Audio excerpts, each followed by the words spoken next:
Hello everyone, welcome to Bind EduTech.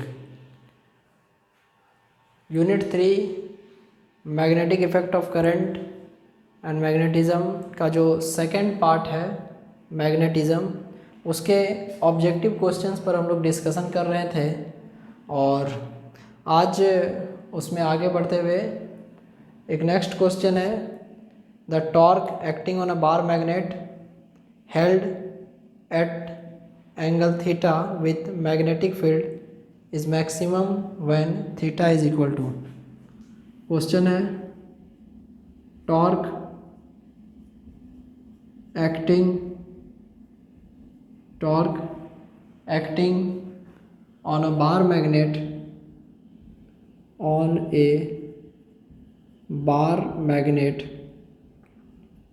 held at an angle theta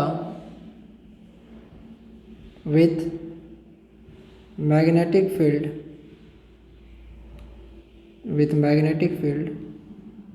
is maximum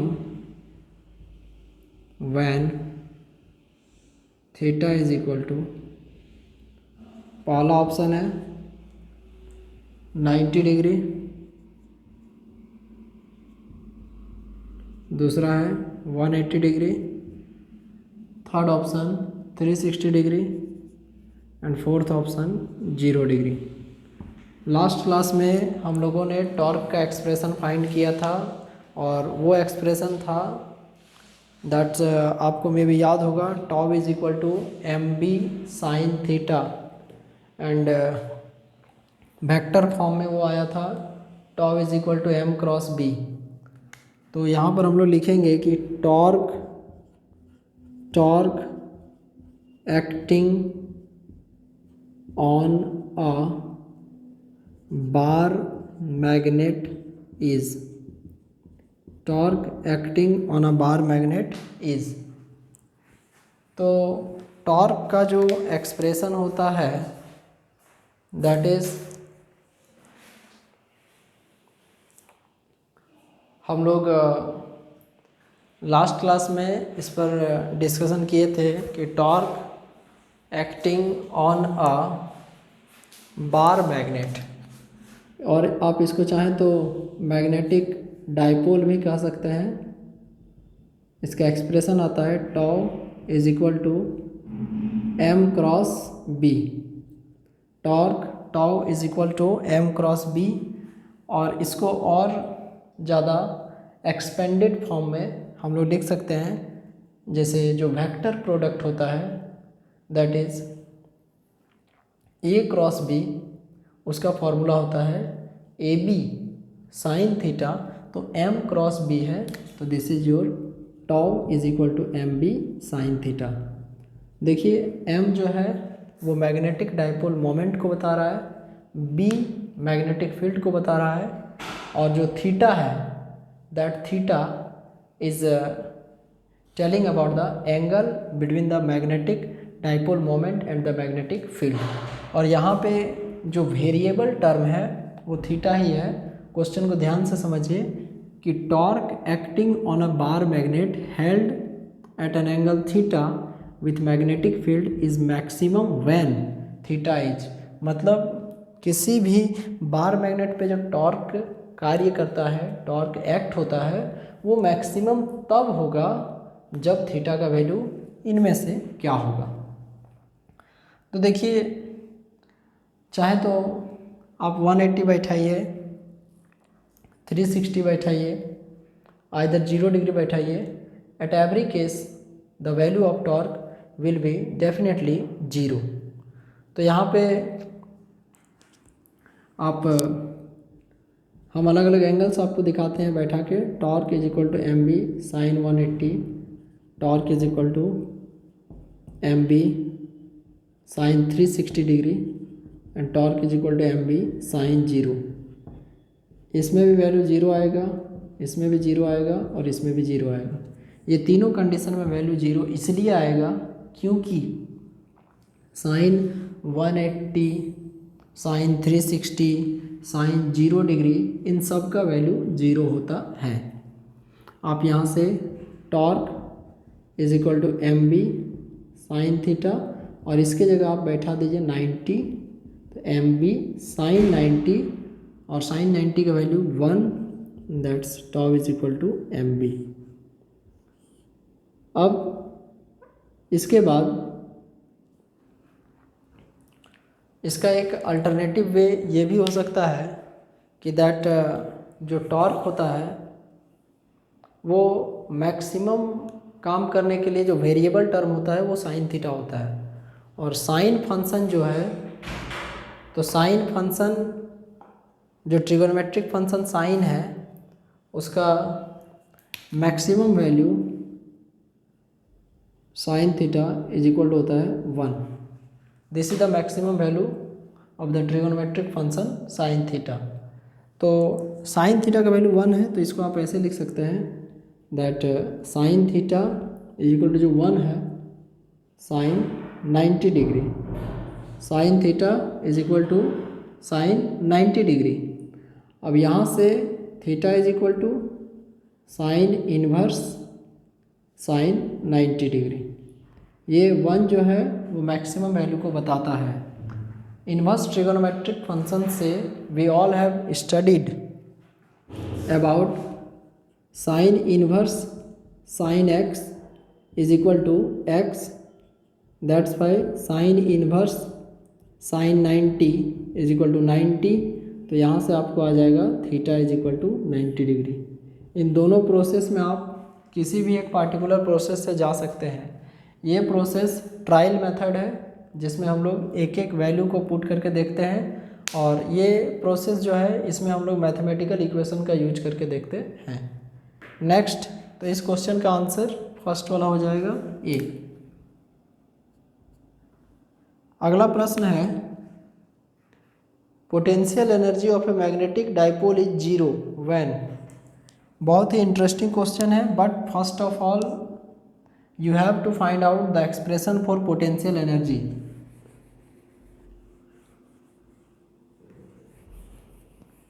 आपको कुछ इस प्रकार से पूछा जा रहा है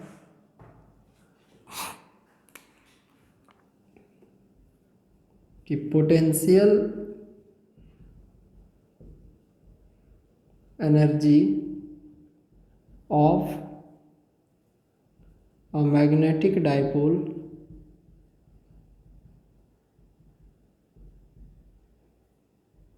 is 0 when theta is what? You have the options 0 degree, 90 degree, 180 degree, 360 degree। 0 degree, 90 degree, 180 degree and 360 degree. आपको ये जो गिवन वैल्यू है, तो पोटेंशियल एनर्जी 0 कब होगा? First of all you have to find out the required expression for potential energy so that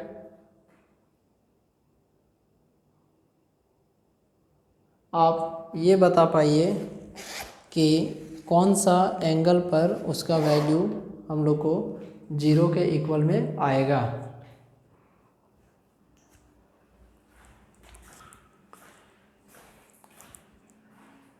किसी भी magnetic dipole का पोटेंशियल एनर्जी निकालने के लिए हम लोग टॉर्क से वहाँ पहुँच सकते हैं। Torque that is M B sine theta. Torque क्या है? Moment of force is called torque, और the turning effect of force is called torque. तो मान लीजिए कि कोई डाइपोल ऐसे करके मैग्नेटिक फील्ड में रखा हुआ है। इस डाइपोल को किसी एक पार्टिकुलर एंगुलर डिस्प्लेसमेंट करवाने के लिए, मान लीजिए 30 डिग्री पे है तो 60 डिग्री तक, या कोई भी आर्बिट्ररी एंगल सपोज कीजिए 45 डिग्री पे है तो वहाँ से 90 डिग्री तक, या किसी भी एक आर्बिट्ररी एंगल तक डिस्प्लेस करने के लिए जो small amount of work done करना पड़ेगा। D W is representing the small amount of work done. D W is equal to tau into D theta. D W is representing the small work done, tau is the torque and D theta is the angular displacement. तो यहाँ से लिख सकते हैं D W बराबर M B sine theta D theta. कैसे आया? तो ये फॉर्मूला। अब हम लोग नेक्स्ट स्टेप में टोटल वर्क डन यदि चाहिए तो इसको इंटीग्रेट कर देंगे। Integration of d W is equal to integration of m B sine theta D theta. बस लिमिट को लेंगे 90 से थीटा। यहाँ पर भी एक सवाल है कि लिमिट को 90 से थीटा क्यों लेंगे? तो मैक्सिमम टॉर्क जो एक्ट होता है किसी बार मैग्नेट या मैग्नेटिक डाइपोल पर वो 90 डिग्री पर होता है। अभी हमने तुरंत ऐसा प्रश्न देखा भी है। तो कोई डाइपोल जब ऑलरेडी 90 डिग्री पर है तो वहाँ से किसी डाइपोल को किसी एक पार्टिकुलर एंगल तक मोड़ने के लिए, यदि कोई डाइपोल ऑलरेडी 90 डिग्री पर प्लेस है तो वहाँ से किसी डाइपोल को एक पार्टिकुलर एंगल तक मोड़ने के लिए जो वर्क डन करना पड़ेगा वो वर्क डन उस डाइपोल के अंदर मैग्नेटिक पोटेंशियल एनर्जी के रूप में स्टोर हो जाएगा। स्टेटमेंट क्या है कि the amount of work done to rotate a dipole from angle 90 degree to theta will be stored as magnetic potential energy inside that dipole. D W का integration, W M B constant है magnetic dipole moment और B for magnetic field, sine theta D theta limit 90 से theta. और इसको हम लोग W की जगह यू से भी रिप्रेजेंट कर सकते हैं, पोटेंशियल एनर्जी है। तो यू और साइन थीटा का इंटीग्रेशन हो जाएगा minus cos theta. Sine theta का integration minus cos theta limit 90 से थीटा। अब ये लोअर लिमिट है और ये अपर लिमिट है। तो फर्स्ट ऑफ ऑल हम लोग अपर लिमिट को पुट करेंगे और उसके बाद हम लोग लोअर लिमिट को बैठाएंगे। तो u बराबर minus m b cos theta minus cos 90, cos theta minus cos 90। तो u बराबर माइनस एम बी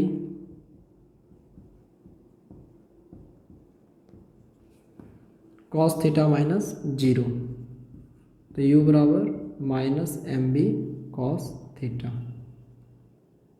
ये हमारा एक्सप्रेशन आ गया। एंड फर्दर ऑन ये आंसर नहीं है, फर्दर ऑन और ऑब्जेक्टिव क्वेश्चंस में मे भी पॉसिबल हम लोग को इसका यूटिलाइजेशन करना पड़े।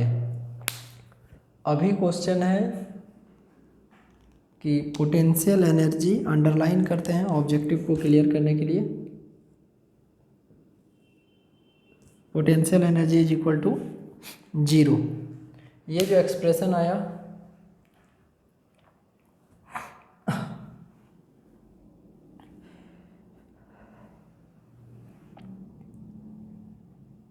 u बराबर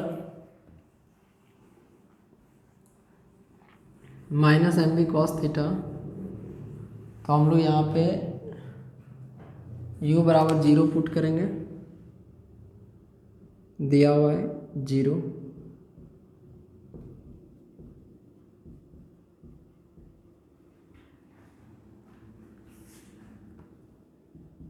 बराबर minus m b cos theta. तो 0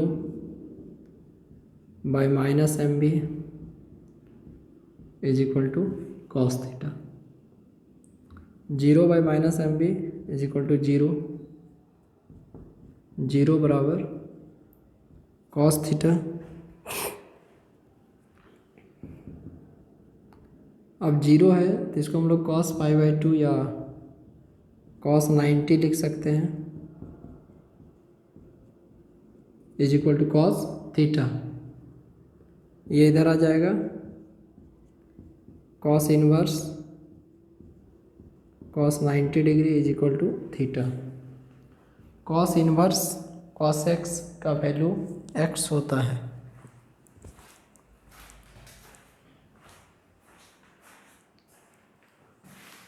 यहाँ पर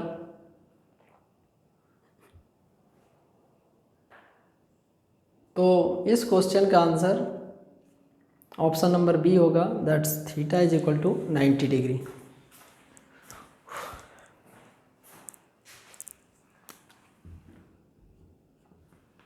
नेक्स्ट क्वेश्चन है कि the potential energy of a magnetic dipole of magnetic moment m placed in uniform magnetic field b is given by. ये क्वेश्चन का आंसर तो आपको यहीं से मिल जाएगा। देखिए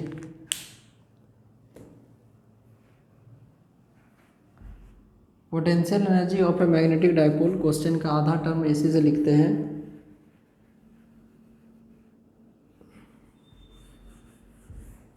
potential energy of a magnetic dipole is given by,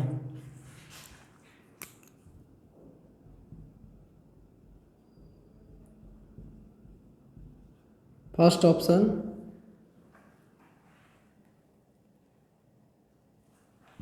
U बराबर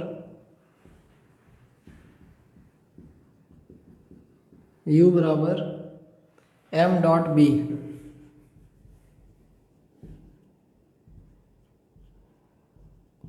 second option U बराबर -b cross m,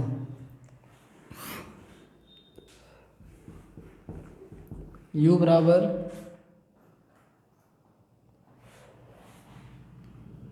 m cross b, and अंतिम ऑप्शन है U बराबर -m.b।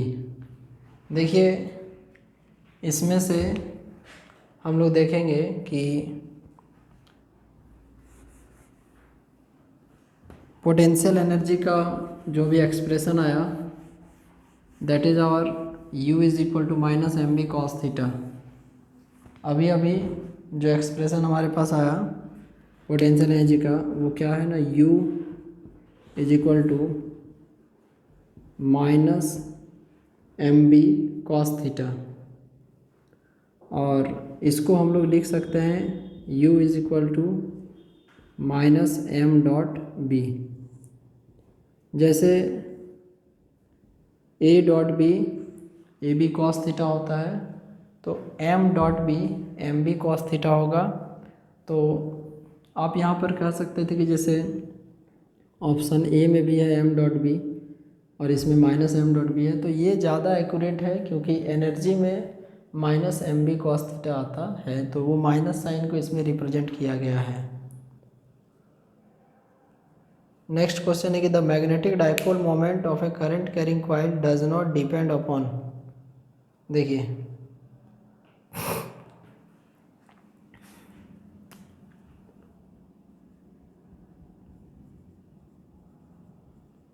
The magnetic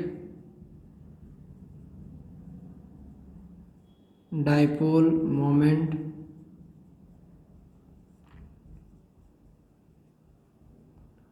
of a current carrying coil does not depend upon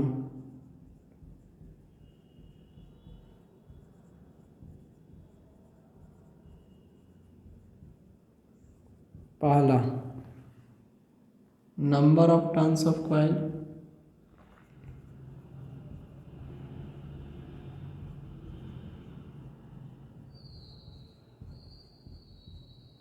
दूसरा cross sectional area of coil,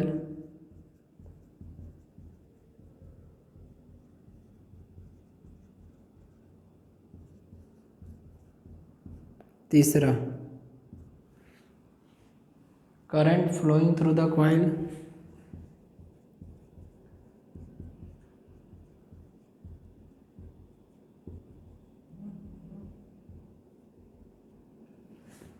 current flowing through coil, और एक है material of the turns of coil.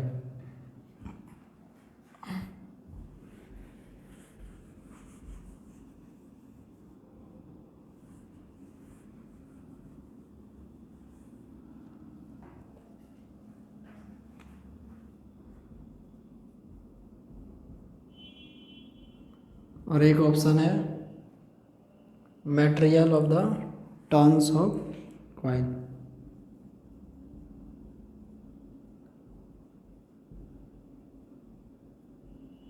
देखिए, किसी current carrying coil के लिए जो डाइपोल मोमेंट होता है उसको हम लोग म्यू से रिप्रेजेंट करते हैं, और म्यू का जो वैल्यू होता है the dipole moment of revolving और a current carrying coil, mu is equal to I into A. Mu क्या है? Mu is representing the magnetic dipole moment, I is representing the current and A is representing the area. यहाँ पे आपके सामने जो options given है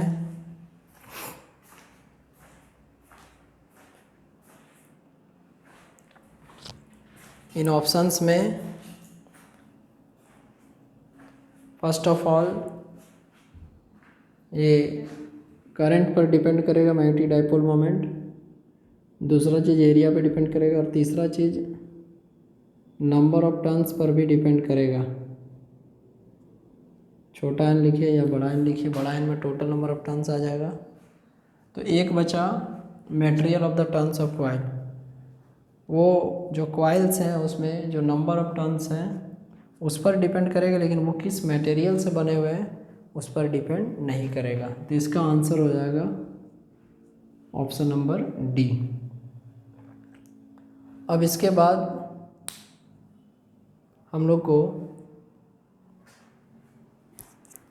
कुछ questions जो पढ़ने हैं वो टेरेस्टेरियल मैग्नेटिज्म से हैं, और उसको हम लोग कह सकते हैं कि अर्थ्स मैग्नेटिज्म, टेरेस्टेरियल मैग्नेटिज्म और अर्थ्स मैग्नेटिज्म।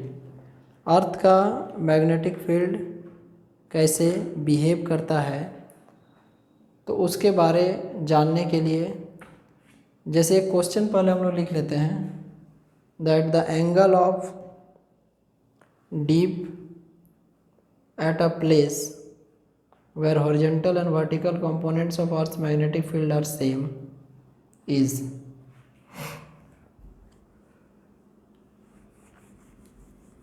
देखिए,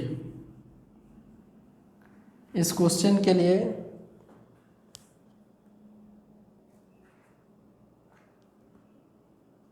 the angle of deep at a place,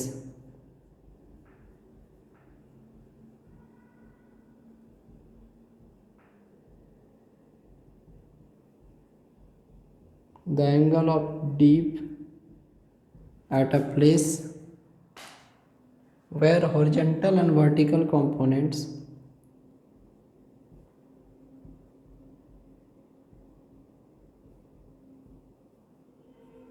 horizontal and vertical components of Earth's magnetic field are same, of Earth's magnetic field are same is। पहला है एंगल 60 डिग्री,